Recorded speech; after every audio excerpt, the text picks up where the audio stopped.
Olá, está no ar mais um episódio do nosso podcast do Acorda Cidade e hoje nós vamos falar sobre violência doméstica e feminicídio. A nossa convidada é a delegada Lorena Almeida e eu já começo perguntando sobre o seu período aqui à frente da Delegacia Especializada de Atendimento à Mulher em Feira de Santana. A senhora está no cargo há cerca de 6 meses. Como é que tem sido essa experiência? Isso, nós estamos há 6 meses da nova gestão e fazemos um balanço muito positivo. Conseguimos, nesse período, implementar várias estratégias de organização da delegacia. Então, a gente conseguiu cumprir vários mandados de prisão, a gente conseguiu cumprir vários mandados de busca e apreensão, seguindo a linha da atual gestão superior da Polícia Civil, que é de operacionalizar todas as unidades, inclusive as DEANs, para que a gente possa dar efetividade à ação de polícia judiciária. Porque a nossa função é investigar crimes, apurar os responsáveis e remeter os inquéritos para a justiça, para que o Ministério Público possa denunciar, para que aquilo ali possa se tornar uma ação penal e que o autor seja efetivamente responsabilizado. Isso é o que se chama popularmente de fazer justiça, né? Pagar pelo que fez. Então a gente vem seguindo essa linha, então estamos dando prioridade a casos graves para que a gente possa cumprir mandados quando houver cabimento naqueles casos e também concluindo os inquéritos para que as vítimas possam efetivamente ter os seus casos levados à justiça. E também nós, nesse período, conseguimos fazer várias ações sociais. Estamos com a campanha permanente de doação de itens de higiene pessoal para mulheres.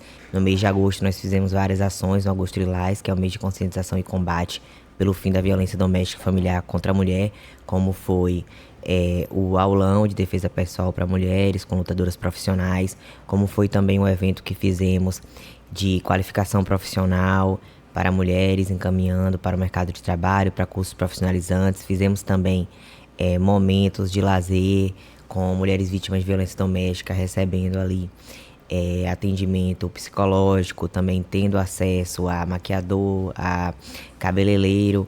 E além disso, constantemente nós realizamos palestras de conscientização, tanto para mulheres quanto para homens, em instituições educacionais, em empresas privadas, em vários ambientes, porque é uma pauta constante que deve estar sempre sendo falada. Pelo que a senhora falou aí, é um trabalho também de educação, de suporte e conscientização, que a delegacia realiza. Com certeza.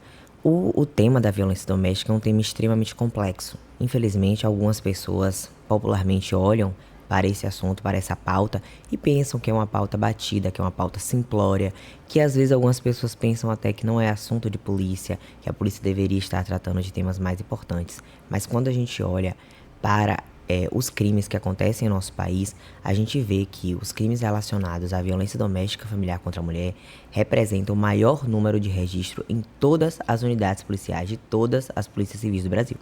Então, qual é o crime que mais acontece no Brasil? Algumas pessoas pensam: furto, roubo, crimes patrimoniais, tráfico de drogas? Não. São os crimes relacionados à violência doméstica. Então a gente tem que estar sempre combatendo esses crimes e um desses caminhos é o caminho educacional para que a sociedade compreenda a necessidade de respeitar as leis que tratam de violência doméstica.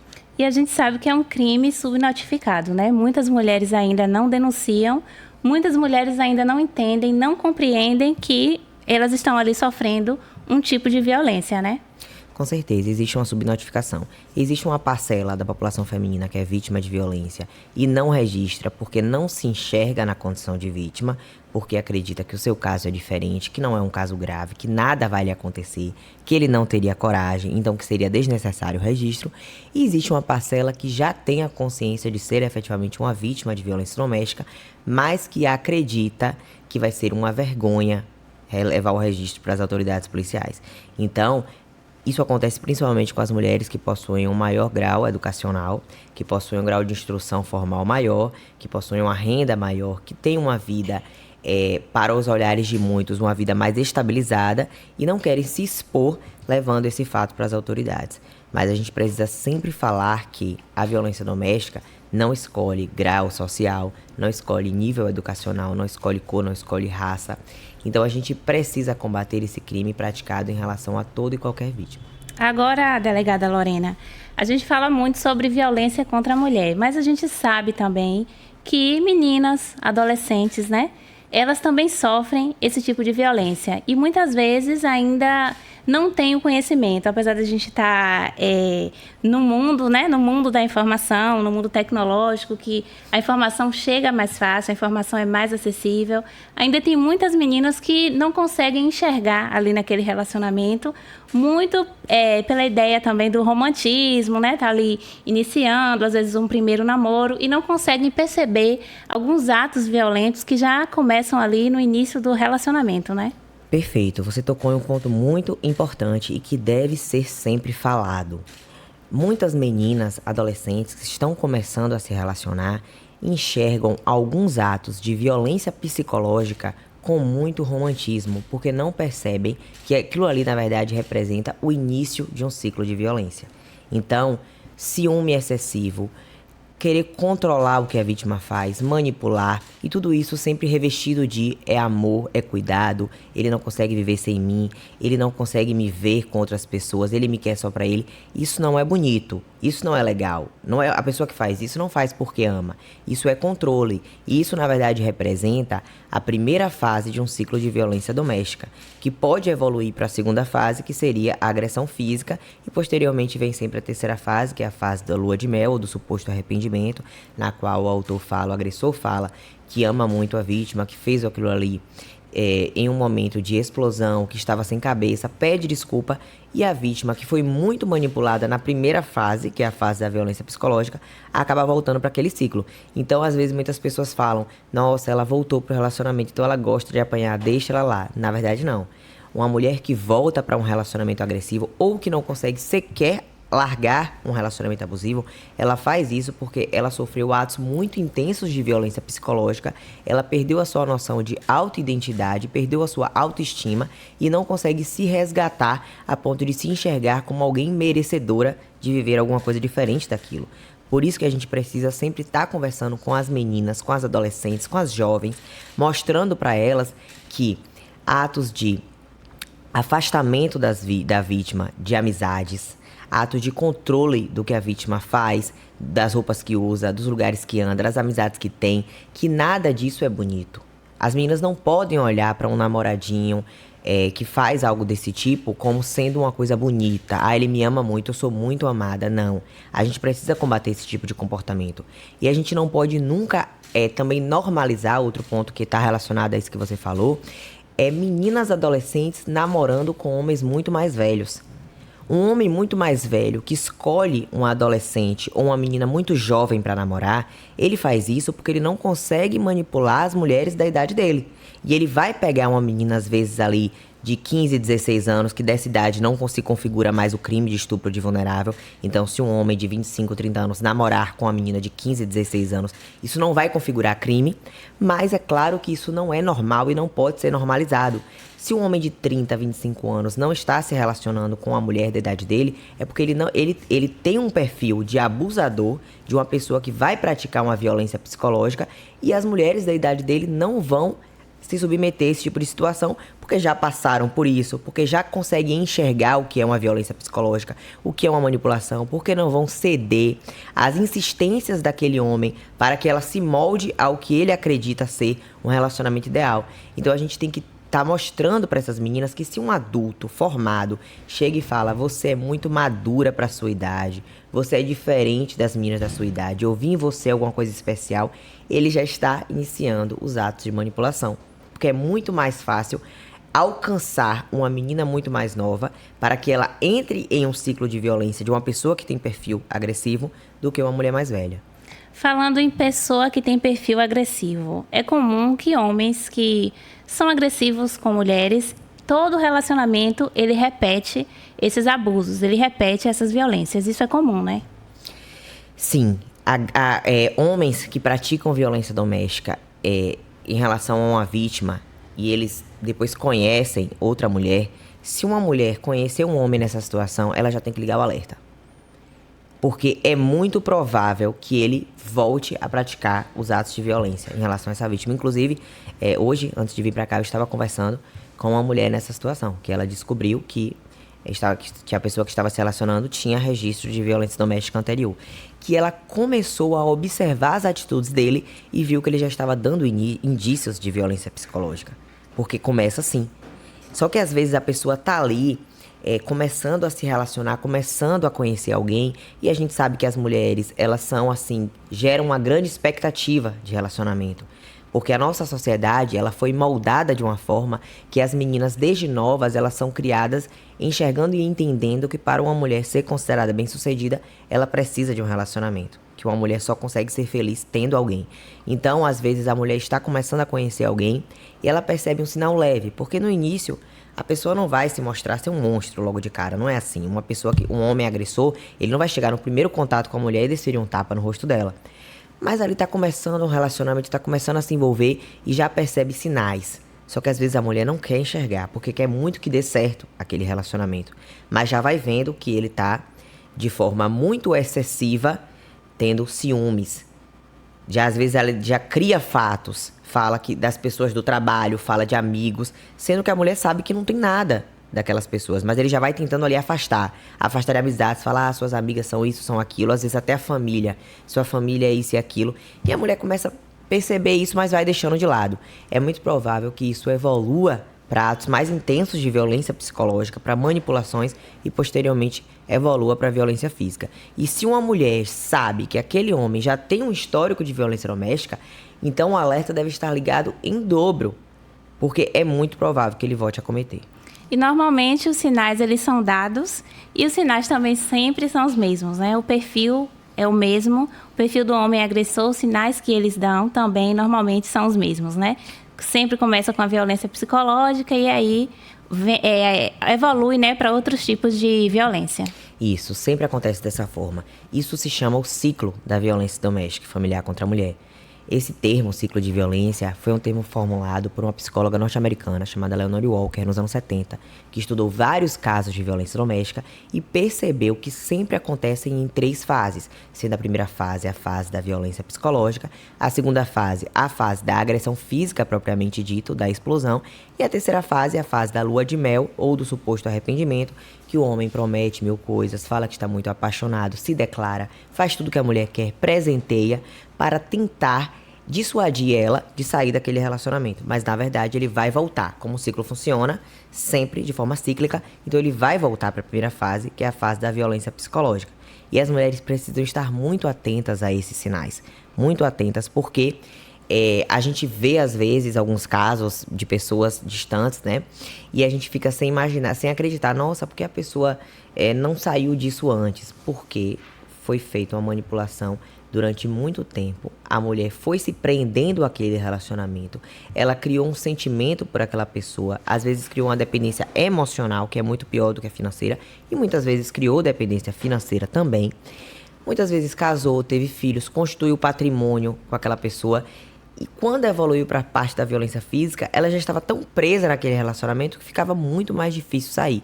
E também, muitas vezes, pela própria violência psicológica, ela se afastou de amigos, se afastou de família, então não tem mais suporte emocional. Por isso que a gente não pode nunca abandonar uma vítima de violência doméstica. A gente não pode nunca falar para frases populares que infelizmente a gente reproduz, a sociedade reproduz como não, eu não vou me meter, isso eles resolvem entre eles, marido e mulher, ninguém mete a colher. Ou então, ela já sabia que era assim, ele já deu sinais, ela ficou porque ela quis. A gente não pode reproduzir esses discursos simplórios, porque o tema da violência doméstica é um tema muito complexo, que perpassa gerações que a nossa sociedade enfrentou de violência. E quando a gente começou a tratar desse tema, que tem pouquíssimo tempo que a gente vem falando sobre esse tema, ali Maria da Penha de 2006, vai fazer 20 anos. Então tem pouquíssimo tempo que a gente trata desse tema. E a gente vem de séculos e séculos de violência. Então será que esses 20 anos, esse pouquíssimo tempo, é suficiente para a gente conseguir quebrar barreiras construídas ao longo de séculos? A gente ainda tem muito que caminhar. E realmente é um tema cheio de julgamentos, né? Esses julgamentos aí simplórios que a senhora citou são coisas que a gente ouve, às vezes a gente reproduz sem pensar muito sobre a questão, né? Que é muito mais complexa realmente. A gente falando aqui sobre esses casos de agressão, de violência contra a mulher, o ápice é o feminicídio. A gente tem visto, né, um crescimento de divulgação de casos no Brasil inteiro com relação a isso. Na sua opinião, o que explica esse aumento de casos de feminicídio? Esse é um tema muito interessante e que ainda vem sendo pouco falado. Eu tenho comentado isso recentemente. A gente ainda vem poucas pessoas falando sobre a origem desse aumento de violência doméstica. Não é ao acaso. Isso não é ao acaso. Toda vez que um grupo, que originalmente é visto como um grupo minoritário, conquista alguns direitos, a gente tem depois um momento de regressão desses direitos. Por quê? Porque a sociedade, historicamente, ela tende a querer manter o status quo. O status quo é o quê? É como uma coisa é, assim deve ser. Então, se sempre as mulheres tiveram menos direitos, a sociedade, ela estava de uma forma. E para muitas pessoas, estava bom como estava. Então, não é interessante para muitos grupos que sempre foram vistos como privilegiados que mude as coisas, que as coisas mudem, que o status quo mude. Quando começa a mudar, quando algumas pessoas começam a ganhar direitos, para outros grupos, isso é visto como perda de direitos deles. E não é assim que funciona, mas muitas vezes é visto. Algumas pessoas veem como perda de direitos. Então começa a acontecer um movimento de reação. Então, a evolução dos direitos das mulheres gerou essa reação. E a gente pode observar que vem ganhando força, inclusive a gente vê muito nas redes sociais isso, discursos que estão voltando a ser valorizados e a ser expostos publicamente de forma muito pesada, que são discursos machistas, discursos de retorno a uma sociedade conservadora, sendo que não é ruim ter uma visão conservadora das coisas, mas muitas pessoas não enxergam que estão defendendo a bandeira do conservadorismo de uma forma equivocada. Porque ser conservador não é querer que seres humanos percam direitos. Então, se a gente for observar, tá sendo muito falado e muito dito que para algumas mulheres não é vantagem ter o direito que tanto foi batalhado, que é o direito ao trabalho, que seria melhor voltar a ser como era antes. Está sendo muito falado isso. E o que acontece? Quando as mulheres ganharam o direito de trabalhar e começaram a lutar por sua independência, lutar por melhores salários, lutar por ter acesso a todos os cargos, a todas as funções, a todos os empregos, as mulheres foram conquistando esse espaço e conquistando sua independência, o que é muito bom. Porém, não aconteceu o movimento de divisão igualitária das tarefas domésticas. Então, as mulheres conquistaram os direitos de trabalho, de renda, de independência, mas continuaram acumulando as funções domésticas de forma que os cuidados com a casa, em sua maioria, ficam com as mulheres e os cuidados com crianças, com os filhos, praticamente integralmente são das mulheres. Então, as mulheres conquistaram o direito de trabalhar, mas acumularam funções. Nesse sentido, a maioria das mulheres começou a enxergar que isso não é justo, é injusto. Então, como é que a mulher vai ter o seu direito à independência, vai ter a sua renda e vai ainda assim ser sobrecarregada dentro de casa? Então, o que a gente fez? O que a gente enxerga na sociedade de hoje? Uma sociedade de mulheres exaustas, sobrecarregadas, adoecidas e que não aguentam mais. Então, as próprias mulheres começaram a concordar com alguns discursos que foram sendo criadas pela população masculina de que as mulheres deveriam abrir mão desses direitos de trabalhar, de ter sua independência. Em nenhum momento a gente viu a sociedade levantar a bandeira de que a maternidade deve ser dividida com a paternidade. Ambos são pais. A mulher não pode criar os filhos sozinha. O que é que acontece na maioria dos lares? As mulheres criam seus filhos sozinhas mesmo sendo casadas. Então, a maioria das mulheres vivem como mãe solo mesmo sendo casada, porque as mulheres que ficam com os filhos a maior parte do tempo. A responsabilidade toda, é integral das mulheres. Fica em cima da mulher. Integral. E com os cuidados com as casas, ainda que os homens auxiliem dentro de casa, que dividam funções, acaba que as mulheres fazem a maior parte. Sim. Na maioria das casas. Então, a gente não vê uma sociedade que defende que seres humanos dividam funções. A gente vê uma sociedade que defende, que está voltando a defender agora, na verdade, que o correto seria que a mulher que deve ter essa função do lar, porque isso seria, para algumas pessoas, biologicamente, o que se fala, né? Que biologicamente as mulheres teriam essa função e os homens teriam a função de prover a casa. E aqui a gente não vai entrar nessa pauta aqui, se deve ser ou não um homem que provém a casa, que não vem ao caso. Eu só quero tocar nesse ponto específico de que, por que, para reequilibrar uma sociedade que historicamente foi uma sociedade, sempre foi e é uma sociedade violenta, a gente prefere retirar o direito da mulher de ter a sua independência e a sua felicidade, realização profissional, a resumir que a realização profissional da mulher é ter uma casa organizada, como era antes e sempre foi. A gente prefere voltar ao que era antes, acreditando, como algumas pessoas falam, que esse é o correto biologicamente, porque levantam essa bandeira, de que biologicamente é assim que deveria ser. Ao invés de permitir que as mulheres continuem tendo o direito de trabalhar, mas que também tenham o direito de ter apoio nas atividades maternais e paternais e também com a casa. Então, se a gente vive uma sociedade que prefere retirar direitos das mulheres do que fornecer auxílio às mulheres no que sobrecarregar elas, a gente consegue entender por que é que a gente está enxergando uma sociedade mais violenta. Por quê? Porque para a sociedade sempre vai ser preferível retirar direitos das mulheres do que reequilibrar o sistema para que elas tenham direitos iguais. Então a gente está vivendo uma sociedade hoje que a gente está vendo o Brasil todo casos chocantes de feminicídio. Casos chocantes que a gente tem, muitas vezes, filmagens que mostram a agressão e ainda assim a sociedade consegue justificar, dizer que alguma coisa deve ter acontecido pelaquela agressão. Sim, a senhora citou aí falando sobre redes sociais e tem um fenômeno que realmente está acontecendo que, inclusive, grupos, né, formados por homens, inclusive jovens também, adolescentes, né, meninos ali que estão naquele processo da formação, e esses grupos disseminam o ódio contra a mulher. Esses grupos estão se fortalecendo na internet, né? E isso também é preocupante porque é um fator que contribui para o aumento dessa violência, né? Exatamente, é sobre esse ponto que eu tô falando. Esses grupos misóginos, esses grupos que pregam a inferiorização da mulher, eles estão crescendo e, como eu disse, muitas vezes eles têm apoio de algumas mulheres. Por quê? Porque algumas mulheres, como eu falei, se sobrecarregaram e enxergam como a única saída para essa sobrecarga abrir mão de seus direitos e aceitar que o seu destino é aquele destino que foi historicamente colocado, de ser dona de casa, de cuidar do lar, porque acreditam que dessa forma vão viver melhor. Só que o que é que a gente vê? Esse discurso é um discurso que tende a caminhar para a violência doméstica.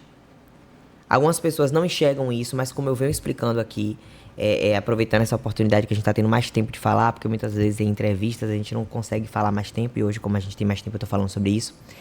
Esse discurso que prega ódio à mulher é um discurso que vai caminhar naturalmente para a violência doméstica.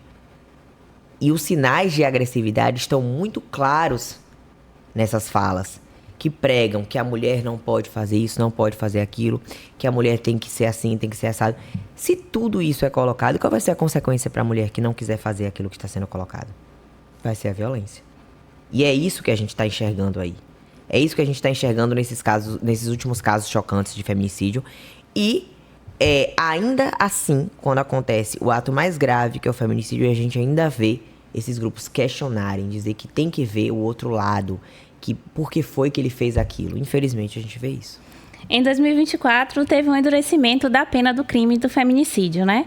Na sua opinião, houve algum impacto positivo? Hoje, o feminicídio, ele tem a pena mais alta do nosso ordenamento jurídico, que é a pena máxima de 40 anos. Para o direito penal, só começa a ser aplicado uma lei penal mais gravosa para o crime ocorrido após a lei. Então, a gente ainda não está tendo os julgamentos com essa nova lei. Por quê? Porque o crime precisa acontecer após a nova lei. Então, vai ter o crime, vai ter a investigação, vai ter o processo, e só depois vai ter o tribunal do júri, e só então vai poder ser aplicada essa pena nova, para o que acontece depois. Mas a gente percebe que, para a sociedade como um todo, o aumento da pena não faz o efeito que a gente gostaria a curto prazo. Sim. O que acontece? Não gera um impacto de conscientizar, de gerar um medo, Isso. né, em quem pratica o crime. Isso a curto prazo não. O que a gente vai ter? A gente vai ter, quando os julgamentos começarem a acontecer, como eu disse, só para o crime praticado depois da nova lei, a gente vai ver penas mais altas e a gente vai ver condenações mais altas, penas mais altas, e isso então vai começar a ser divulgado e vai começar a chocar as pessoas um pouco mais. Só que a gente tem o feminicídio, infelizmente, ele caminhou de forma muito lenta no nosso país. A gente teve somente em 2023 a proibição pelo STF da tese da legítima defesa da honra no Tribunal do Júri. E essa tese, que ficou muito famosa com o caso de Ângela Diniz, que foi vítima de feminicídio no Rio de Janeiro, né, em Búzios, na praia de Búzios, por um namorado, que foi um caso televisionado, foi um caso de grande repercussão nacional, porque era uma pessoa da alta sociedade e o agressor, ele nunca chegou efetivamente a cumprir pena, né?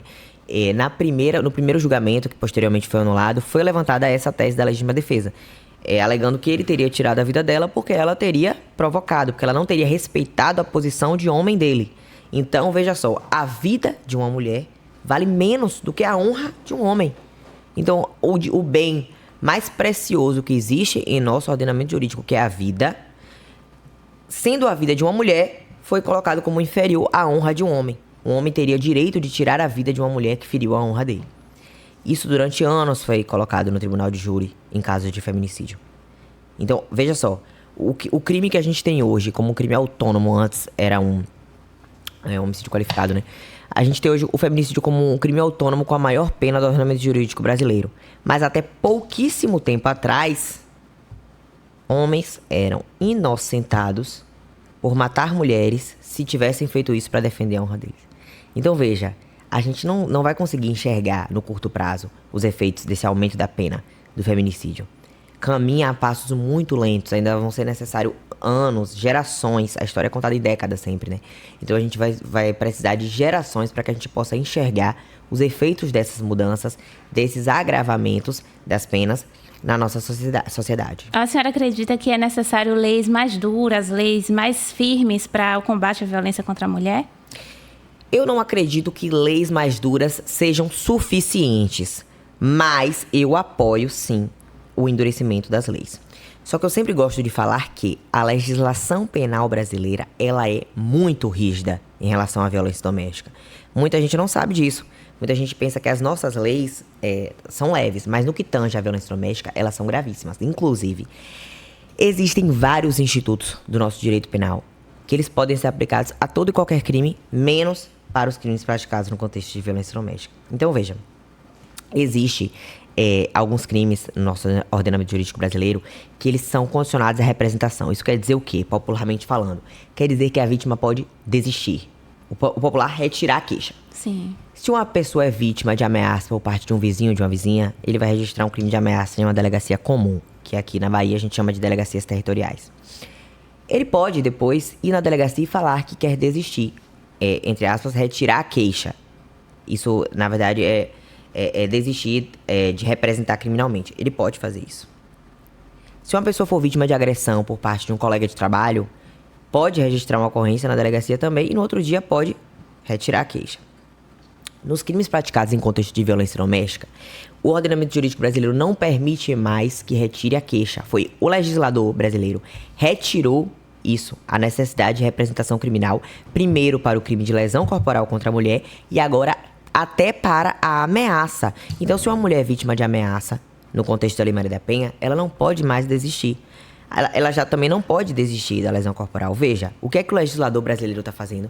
Ele está retirando a possibilidade da mulher de estar vulnerável a uma nova ameaça por parte do homem para que ela retire a queixa, ou está retirando da mulher a possibilidade de analisar aquele caso e voltar a entrar no ciclo de violência por acreditar que aquele homem vai mudar. Por que que o legislador brasileiro fez isso? Porque ele enxerga que um homem que agride uma mulher, um homem que pratica violência doméstica, ele não é um risco somente para aquela mulher. Ele é um risco para toda a sociedade. Então, tirou da esfera da disponibilidade daquela mulher a possibilidade de analisar se aquele homem é um risco ou não. O legislador já colocou como certo que aquele homem é um risco e a mulher não vai poder mais desistir. Além desse, vários outros institutos também foram retirados da aplicação dos crimes do contexto de violência doméstica, como, por exemplo, se uma pessoa é vítima de ameaça, de lesão corporal ou de qualquer outro crime por parte de um vizinho ou de um colega de trabalho, vai ser feito um procedimento simplificado que se chama TCO, Termo Circunstanciado de Ocorrência. Esse procedimento vai para o juizado especial criminal, que tem um processamento muito mais simples, vai poder ser feito um acordo ali na mesa de audiência para que seja, por exemplo, pagar uma cesta básica, prestar um serviço comunitário. Para os crimes praticados no contexto da Lei Maria da Penha, não existe essa possibilidade. Não existe essa possibilidade.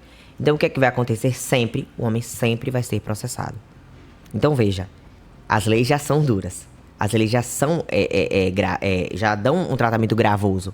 O que precisa é que a nossa sociedade compreenda que, se o legislador brasileiro, se os deputados, senadores conseguiram propor um projeto de lei, se essa lei passou por uma sanção presidencial, se passou por todo um processo legislativo que não é fácil criar ou alterar uma lei no Brasil, se constantemente, a cada dia, estão sendo criadas leis para alterar as leis no sentido de piorar o lado do agressor, do homem que pratica violência doméstica, é porque é grave.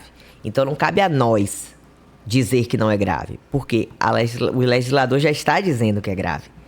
A gente tem que compreender que a violência doméstica precisa ser tratada de forma gravosa, porque é assim que existe no Brasil. Inclusive, várias leis estão sendo criadas para amenizar o lado de pessoas que praticam crimes, exceto se for violência doméstica. A gente percebe aí passos importantes, né, no combate à violência contra a mulher.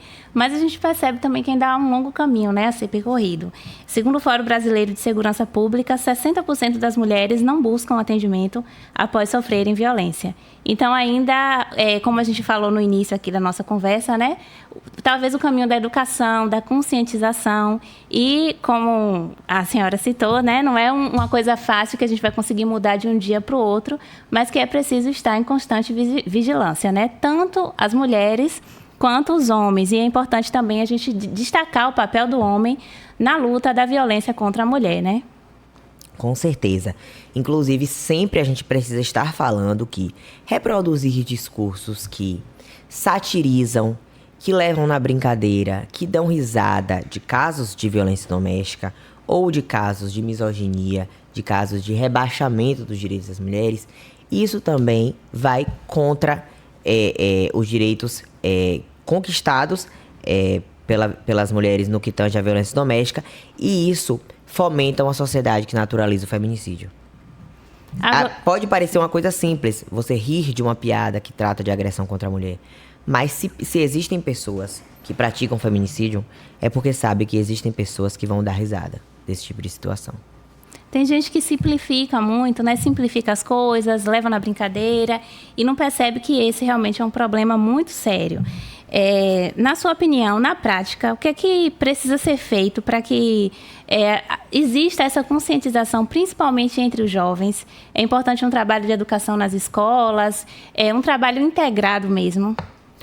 Com certeza. Esse trabalho nas escolas que você falou é muito importante, porque desde jovem, claro que é muita responsabilidade das famílias também, Das famílias estarem levando essa conscientização para seus filhos e filhas.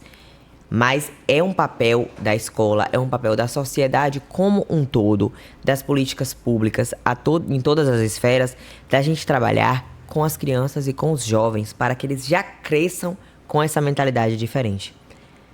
Durante muito tempo foram normalizadas falas e comportamentos com meninos e meninas que podem se transformar em comportamentos que naturalizam a violência doméstica.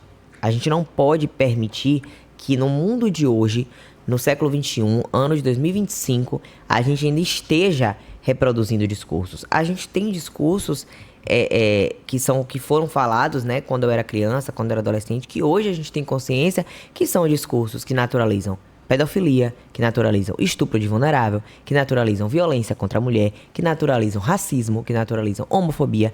E nada disso no mundo de hoje deve ter espaço. A gente não pode ser contra essas coisas que eu acabei de falar, que são todos crimes. A gente não pode ser contra esses crimes. É muito fácil falar que é contra tudo isso que a gente está falando. E, no momento seguinte, a gente está fazendo brincadeiras, a gente está fazendo piadinhas, falando com crianças certas coisas que elas vão ouvir, vão naturalizar e vão colocar aquilo ali como parte do conhecimento delas, do interior, da consciência delas. Vão crescer acreditando naquilo.